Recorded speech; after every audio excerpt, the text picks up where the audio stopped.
हाँ तो एक दो नहीं पूरे 3 दिन ये वीडियो लेट है, मुझे पता है, क्योंकि मैं बुरी तरीके से कैरेक्टर के अंदर घुसा पड़ा था और बहुत ही गंदी नजरों से इस एनिमे को एंजॉय करा था। क्योंकि पिछली वन पीस की वीडियो मैंने 130 एपिसोड तक देख रखा था, बट उसके आगे फिर से एक नया आर्क शुरू होता है जो है स्काइपी आर्क। और इस आर्क को कई लोग अंडररेटेड बोलते हैं, इसीलिए मैं देख रहा था क्या सही में आर्क अंडररेटेड है। और फिर मैंने बिना आंखें बंद के एपिसोड्स के नंबर बढ़ाने शुरू कर दिया और फिर देखता ही चला गया। और फिर मुझे पता चला क्या शुरू तो होने दो वीडियो।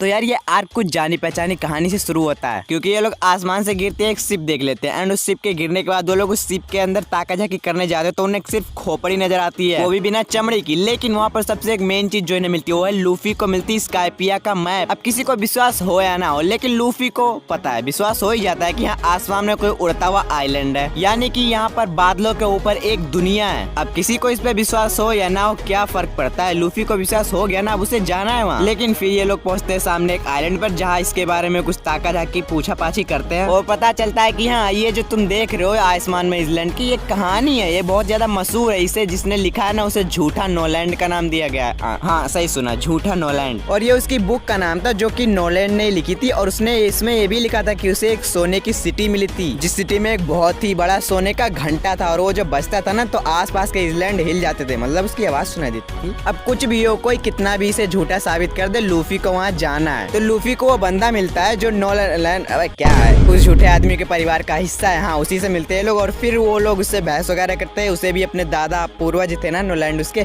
तो उसे भी अपने पूर्वजों पर विश्वास नहीं था कि हाँ ऐसी भी कोई जगह होती है, लेकिन उसे भी सच जानना था क्योंकि थे तो उसके पूर्वज ही। तो फिर वो लूफी को वहाँ जाने तक का रास्ता बताता और भाई अब आसमान में लोग पूरी शिप के साथ कैसे जाएंगे, ये एडवेंचर देखने में मजा आ गया। अब कैसे गए ऊपर मैं तो बिल्कुल नहीं बताने वाला, लेकिन वहाँ जाने के बाद सच्ची में उन्हें आसमान में एक दुनिया मिलती है जहाँ पर लोग थे जिनके पीठ पे छोटे पंख थे। अब इसका कोई मतलब नहीं है कि ये उड़ सकते हैं, बस ऐसा ही है। पहले थोड़ी मौज मस्ती करते हैं, लेकिन पता चलता है कि यहाँ एक भगवान रहता है। असल में वो भगवान था नहीं, लेकिन यहाँ के लोग उससे डरते थे और उसे भगवान बोलते थे। और अगर भगवान के बारे में कोई कुछ बोलता भी ना तो उन्हें गुस्सा आ जाता और भगवान अपनी तीसरी आँख खोलते और फिर वहीं उसको भस्म कर देते। लेकिन लूफी तो लूफी है, गलती से जो वहाँ पर उसके नए नए दोस्त बने थे वो भगवान के बारे में कुछ बोल देते हैं एंड वहाँ पर उसके सामने उस पर बिजली गिरती है और तभी उसको वहाँ पे एक नाइट बचा लेता है, वो बोलता है खुद को स्काई नाइट। और अब लूफी बोलता है ये भगवान है, तो फिर मारता कि वो भगवान ऐसे थोड़ी ना होता है, सही में भगवान नहीं था भाई इसको, लेकिन लोग बोलते थे गॉड एंड्रू हाँ गॉड,